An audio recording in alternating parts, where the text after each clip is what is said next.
ಬೇಕಾಗಿಲ್ಲ, ತಮಿಳರು ಬೇಕಾಗಿಲ್ಲ, ತೆಲುಗು ಬೇಕಾಗಿಲ್ಲ. ಅದರ ಹೆಸರೇ ದೊಡ್ಡ ರಾಯಭಾರಿ.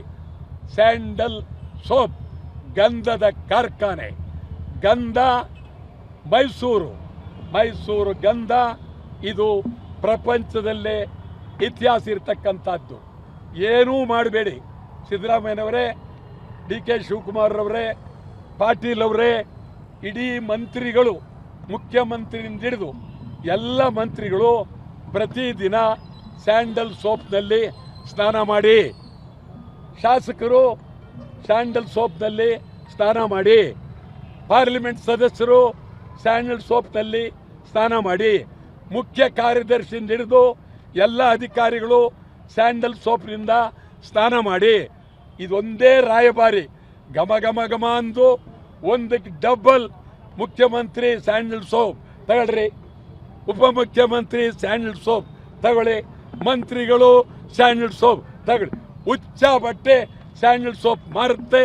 ಆದ್ದರಿಂದ ಅದ್ಯಾರೋ ಹೆಸರು ಸಮನೂ ಬೇಡ, ಸುಮ್ಮನೂ ಬೇಡ, ಗಂಭೀರವಾಗಿ ನೀವು ಮೈಸೂರು ಸ್ಯಾಂಡಲ್ನ ಉಜ್ಜೋದು ಕಲ್ತ್ಕೊಳ್ಳಿ.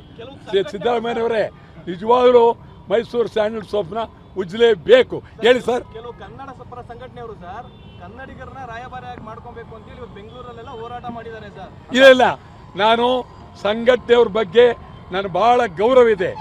ಯಾರು ರಾಯಭಾರಿ ಆಗೋದು ಬೇಡ, ಅದೇ ದೊಡ್ಡ ರಾಯಭಾರಿ. MP ಪಾಟೀಲ್ ಹೇಳಿದ್ದಾರೆ ಸರ್, ದೀಪಿಕಾ ಪಡುಕೋಣೆ ನಮ್ಮ ಬಜೆಟ್ಗೆ ಒಪ್ಕೊಳ್ಳಿಲ್ಲ, ಹೀಗಾಗಿ ತಮ್ಮಣ್ಣ ಬಾಟಿ ಅವ್ರನ್ನ ನೇಮಕ ಮಾಡ್ಕೊಂಡು 6 ಕೋಟಿ ಹಣವನ್ನು ಕೊಟ್ಟಿರುವಂತದ್ದು ಸರ್. ಹೌದು, ಈಗ ಆ ಎಮ್ಮನಿಗೆ 6.5 ಕೋಟಿ ಕೊಡ್ತಾ ಇದ್ದಾರೆ. 6.5 ಕೋಟಿ. ಇದ್ರ ಹಿಂದೆ ದೊಡ್ಡ ರಾಜಕೀಯ ಇದೆ, ಇಲ್ಲ ಅಂತ ಹೇಳಕ್ಕಾಗಲ್ಲ. ಏನ್ ರಾಜಕೀಯ ಸರ್? ಅದನ್ನ ನೀವು ಅದೇನು ಅಂತ ತೀರ್ಮಾನ ತಗೊಳ್ಬೇಕು, ಏನಿದೆ ಅಂತ ಅಂತೇಳಿ. 6.5 ಕೋಟಿ ಕೊಡಬೇಕಾದ್ರೆ ನೀವು ನಾಳೆ ಇದೇ ರೀತಿ 6 ಕೋಟಿ ಸಿಕ್ಕಿದವರೆಲ್ಲ ಕೊಡ್ತಾ ಹೋದ್ರೆ ನೀವು ಸ್ಯಾಂಡಲ್ ಸೋಪ್ ಕಾರ್ಖಾನೆ ಮುಚ್ತೀರಿ.